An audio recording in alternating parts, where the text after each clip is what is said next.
empty in the middle, empty in the middle, empty in the middle, empty in the middle, empty in the middle, empty in the middle. But she got much back. Empty in the middle, empty in the middle, empty in the middle. But she got much back. Ladies and gentlemen, thank you. Listen to Pavarotti. Can I be your superhero?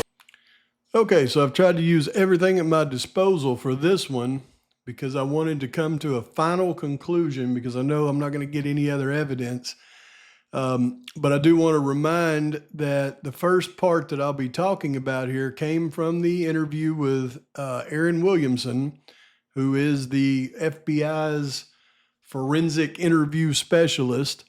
And just a reminder, what a forensic interview is, the goal of a forensic interview, and I found the entire Department of Justice slideshow for how to conduct these interviews. Very interesting. I'll give everybody the link if they want to go and look at it. But the goal of a forensic interview is to obtain a statement from a child or adolescent in a developmentally sensitive, unbiased, and legally defensible manner that will support accurate and fair decision-making in the criminal justice and child welfare systems. So it's a different kind of interview when we talk first here with Aaron Williamson. And I'm going to start because we're just going to go through and focus on the actual things that Dylan says throughout all of her interviews when she's describing the object that one of the people are holding when she sees them. And I'm going to start here as they're beginning to discuss it. And says, Aaron, okay, that's okay. And I know the thing that you remember, like the cylinder, that thing that you remembered him seeing. I know you said you could try to draw it. Yeah. Apparently Dylan tries to draw the vacuum at this point. Or the thing that you remember him holding. Sorry, I'll just have you do it on this one. She must hand her a pad or something to draw on. And Dylan says, like it was just, but that's what I remember. So she apparently drew something, and she says, okay, which doesn't really make sense, but it was like this part was a lot bigger than this. So like, obviously, I guess I should know this like going out. So the top part was just like cylinder. How big was that cylinder? Would you say like compared to this water bottle? I'm thinking like, looks like almost like that size. And I don't remember if it almost, like in my mind, it almost looks like it was like black or it was like this, like gray silver. So she's already given quite a few clues here. Like this part was a lot bigger than this when she's talking about the cylinder. It was just like a cylinder. We've got a water bottle for comparison now, almost that size, but it was either black or gray or silver kind of color. I don't remember. I'm like either of those two colors, meaning either black or silver. And then Aaron steps in and says, okay, let's see what this is. This is 33.8 fluid ounce water bottle, that one. Dylan says, yeah, seems like it was that size. Yeah, like the width of it. Like the width of it. The width of it, okay. Meaning the width of it from here to here, I imagine. That would be height, but width could be from here to here. Because I remember he was holding it like with both hands, I think. So that's I think a critical part that she's letting us in on is the person was holding it with both hands. That really, I think, narrows down what she's talking about. And you said it wasn't pointing to you at any point. So she's immediately, when she hears both hands cylinder, I mean, this Aaron Williamson knows what she's describing, or else she wouldn't have said, and it wasn't pointing at you at any point because she knew it was a gun. And she was trying to make sure that that gun wasn't pointed at Dylan. Dylan, no. And like when I think about it, like I look at it from like the backside. So it's like I'm almost seeing it like this, which I think is interesting. But that's not how it was, but that's how I envisioned it, which doesn't really make sense. Okay, and the thing that you're kind of drawing on top helped me to understand. No telling what she's drawing. I don't really understand it. I just remember seeing like it going out and in, but I don't know if it was like empty in the middle or if it was like, just like if it was an object that was full. Like it could have been like this, and that's where you get pretty much everything we can glean from the Aaron Williamson interview. From this point, I was changing what I've always thought, and I'm thinking more like a sawed off pump shotgun at this point. But we'll continue because now we can go over to the Maori interview, and it's clear that if Dylan Mortensen says, I opened the door and I saw a guy and he was sitting there holding a gun and she didn't call 911, I mean, nothing, no stories, everything would stop right there. Anybody with a brain would have known that 911 should have been called. So I believe she's forced to lie about the gun, even though she wants to describe everything in the way of a gun. And I don't know if this is pre-talked out with the investigators or what, because she doesn't do a very good job. I mean, she's describing a gun while trying not to say that she thought it was a gun. But we can figure that out pretty easy with the Maori interview. And okay, and he was holding, it looked like it was this and this. It was black. So in the Maori interview, she was dead set on it was black. In the Williamson interview later on, it's black or silver or gray. So, probably leaning more towards black. And I didn't think that it was a gun, but now I'm thinking that it probably was. But I was just in and out of it because I was so tired. So, her kind of coming clean and going, yeah, I mean, it was a gun, but I can't tell you it was a gun because then you're going to ask me why I didn't dial 911 immediately. When you say this, what do you, like it was a cylinder like this, and then it went straight out and then in. So I don't know exactly. Almost like an arrow? Yeah, kind of. It was weird. I call it a mini vacuum. I don't really know what it was. Sure, Dylan. Now we skip over to the Gooch interviews. And Gooch brings up, that's all I can think about. And he was holding this item. I kept calling it a mini vacuum, which makes absolutely no sense. No kidding. Why would he be holding a mini vacuum? Like I just remember thinking that. It continues. From what I remember, again, that could be off because obviously I was still a little bit drunk. I just woke up. I don't remember fully. I don't want to tell you that I saw a guy holding a gun. But I remember what I think I remember was like this item, and it was like what I explained. It was like, it looked like, and then she gets into the description. This like cylinder little thing that was skinny like this, like about this long. And then it went like a triangle almost at the end, which we've already identified it was likely going to be a triangular folding stock on the end of whatever type of firearm it was. I was dead set on the SKS, but now I believe that we are going to zero in on a shotgun. And I remember one of the cops saying like a bow or something. I can't remember something about that. And it was like the bow and arrow kind of stuff. Sure, Dylan. Where was it when was he holding it? Where was it? I don't know. I think it was lower, or it could have been higher, but it's in his hands. Yeah. When I remembered it, it was like when I saw him, I thought firefighter, because of what Bethany said, firecrackers. So I was like, okay, firefighter. Maybe he's holding it to take out the fire. But when I thought about this, fire didn't even occur to me, it's a bad thing. I never thought, oh, fire. Which this is off the subject of what he was holding. But this is why I say the people that don't want to pay attention to the words of Dylan Mortensen will always be so far behind in this case.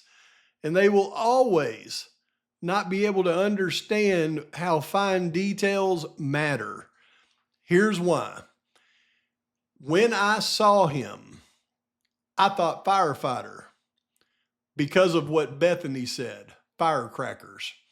So what Dylan is saying right here is when she saw the person, she had already talked to Bethany because Bethany had already told her about hearing firecrackers. So she's admitting that when she saw him, it was after the call about firecrackers, which tells us exactly what was said on which call and when Dylan likely saw this person. There are only 2 calls made between Bethany and Dylan. Bethany called Dylan at 4:19, and the call lasted for 24 seconds. If when she saw the guy, Bethany had already told her firecrackers, so that's why she thought firefighter, that means on the 24-second call, Bethany called Dylan and said, I think I heard a firecracker, probably a gunshot, because of what Bethany said. That means the 4:19 call was Bethany calling Dylan and telling her about firecrackers. And then Dylan called Bethany back at 4:20 and 20 seconds. That would have been right after Dylan had seen the firefighter. What does this mean? It's critical in the case. This is Dylan admitting that Bethany's call was that she heard firecrackers, proving the 4:20 call was I saw the guy. Why it's so important is the door is heard being shut on the white car at 4:19, just after Bethany dials Dylan to talk about firecrackers. It's triple verified with law enforcement doing the door test at 1112. So the guy she saw could not be the guy who drives off in the white car.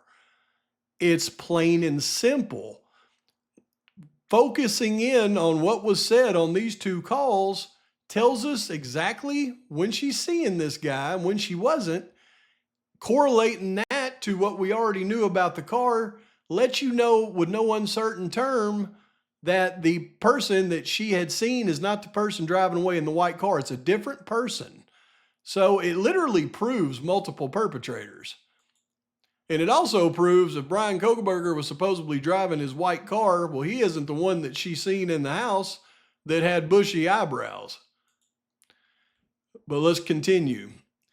Because now we get into the grand jury testimony where they brought this up briefly. And I thought the wording and the questioning and everything about this was interesting because when they're questioning her, they say, okay, were they carrying anything? Not was he carrying anything, were they carrying anything? This is the question that's being asked of her. She answers, they were holding something that I called a mini vacuum. I don't know what it is, but it looked like it was the cylinder thing. I don't know how long it was.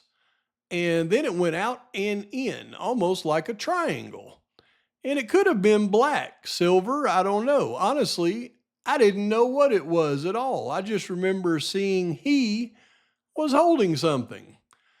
So I just think it's interesting. They start off with they, as in multiple people, and she responds with they, and then she clarifies at the end it was he, but it doesn't change the fact that they're all on the they up here, which I find interesting. So my initial thoughts was a sawed-off shotgun, pump action with the cylinder, and the folding triangle stock.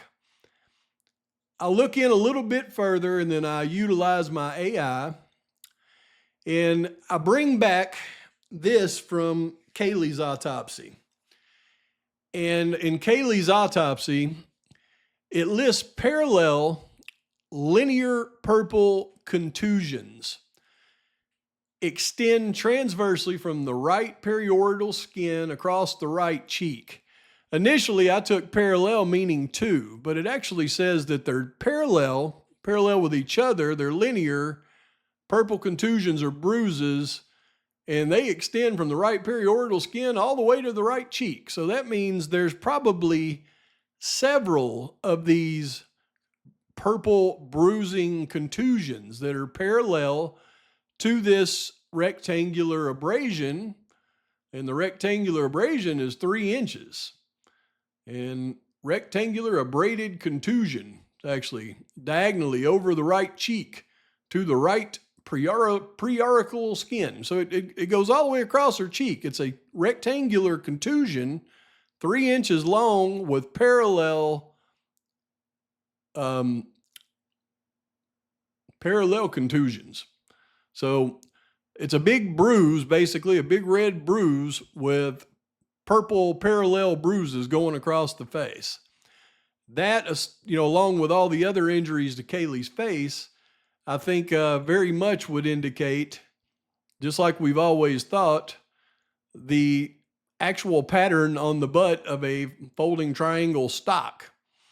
So what I did was, at this point, I put everything, all of the statements from Dylan, all of those conversations in with my grok engine and had it analyze, and we went through and we ruled out some things and we worked on some things, and this is what we came to, which I've kind of got used to using my grok now to really dive in on things, and I think it's getting much better. Comprehensive analysis of the item description with all provided statements. Dylan's account is consistent and detailed across the transcripts. I don't know about consistent, but here's a synthesized interpretation based solely on the provided text and images. So I uploaded all of her statements that we just went through, and I uploaded the images of Kaylee and her wounds to her face, along with a triangle folding stock, and I let grok do everything else. Main body, a cylinder. Top part was just like cylinder. Size and width compared directly to a 33.8 ounce water bottle, held with both hands. So it produced this image right here of a 33 ounce water bottle in comparison to the pump action cylinder on a shotgun.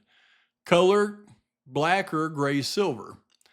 Motion, something going out and in repeatedly. Said that over and over. Dylan describes it extending straight out and then going back in.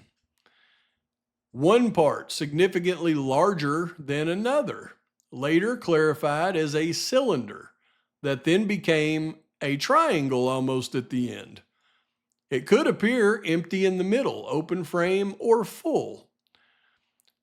Additional features, something drawn on top, or a ribbed, grooved section consistent with the wooden ribbed pump 4 end image. Dylan repeatedly likened it to a mini vacuum. Orientation, not pointing at the witness. Viewed from the backside, mental image felt inverted or confusing. So, after all of our working on this, it says the strongest match interpretation is a pump action shotgun with folding triangular stock. This configuration unifies almost every detail. And I circled almost because not every detail. But the cylindrical body plus the water bottle size, the receiver, and especially the pump 4 end, rib section, and your image match the cylinder and width comparison perfectly. Going in and out. The pump action, 4 end sliding back and forth to load eject, is the most literal mechanical match for repeated extension retraction. Talking about the pump action of the pump on the shotgun.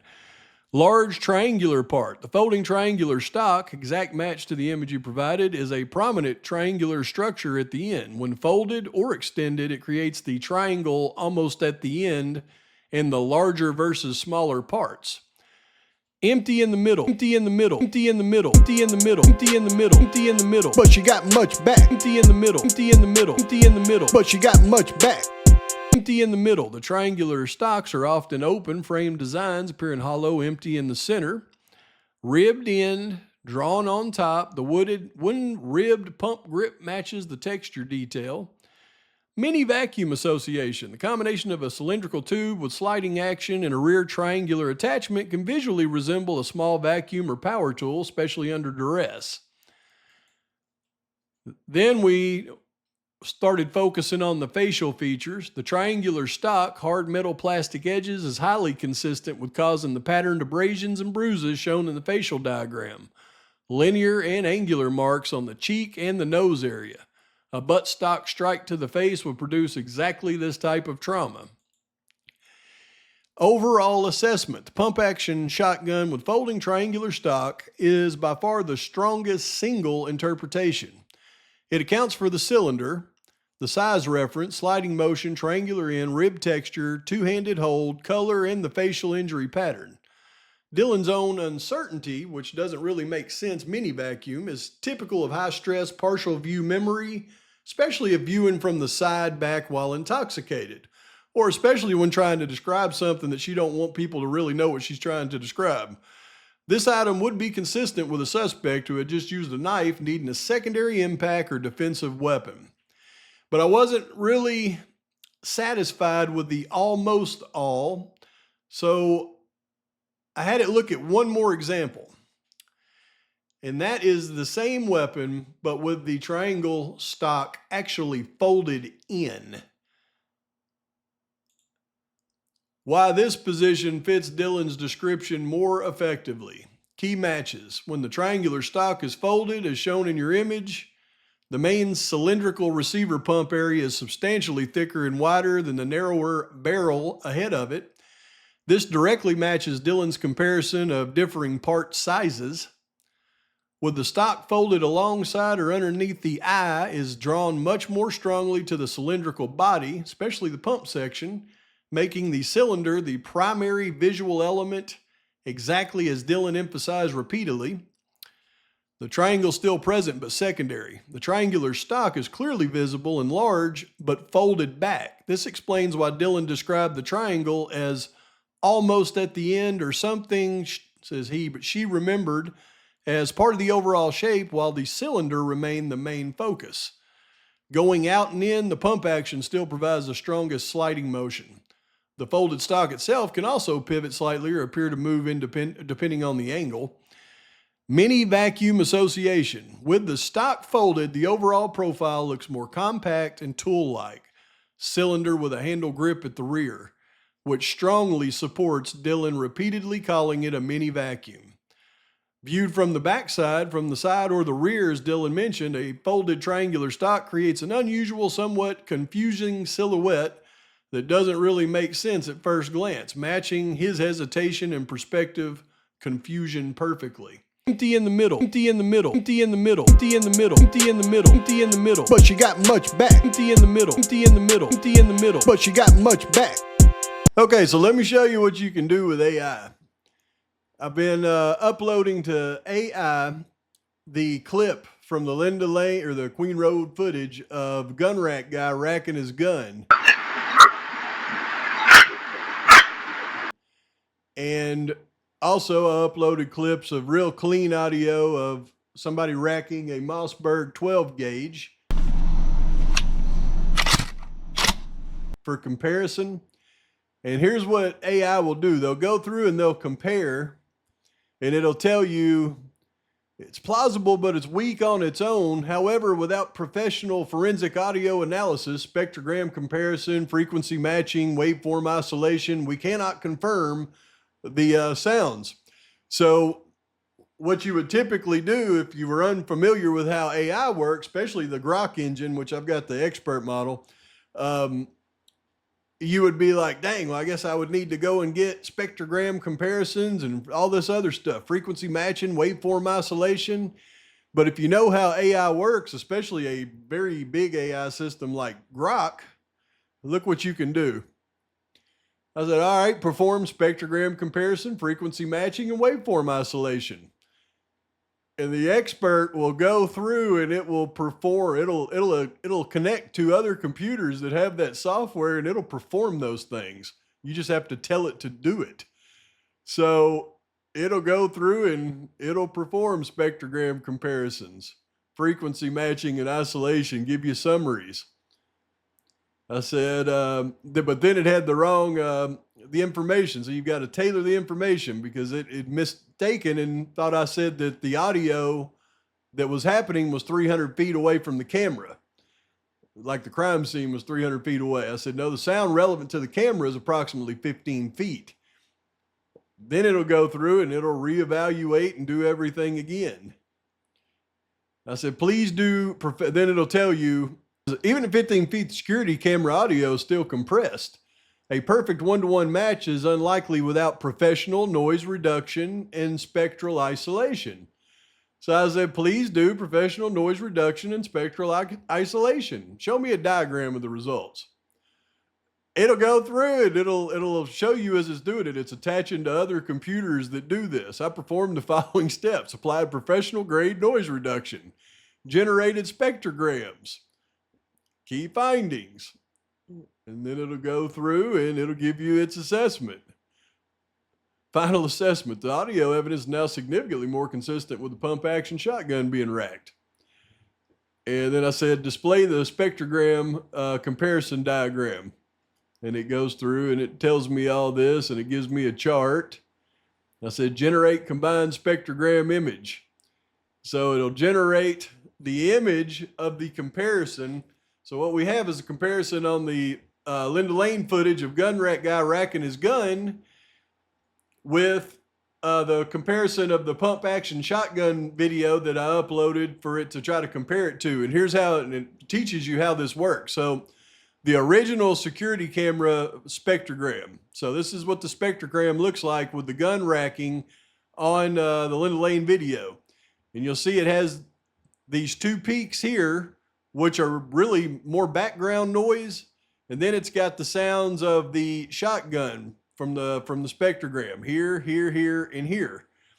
So what it does is it goes through and it reduces the noise on the security camera and does the spectrogram again. And you can see how these two lines right here of background noise are now diminished. And it's just a more clean boom, boom, boom, boom. And then when it does the shotgun reference, you can see it's a much, of course that video was much cleaner on the audio, but you can see it's a boom, boom, boom, boom. So aligns up almost perfectly with the spectrogram on the comparison. It's just the time it took to rack this shotgun in the video I uploaded and the time it took to rack the shotgun in the Linda Lane footage is just off just a little bit based on how long it takes that individual to pump back and release the shotgun. It will also literally clean up the audio, and it will also detect if you can interpret if any of the sounds are words, if you use it properly.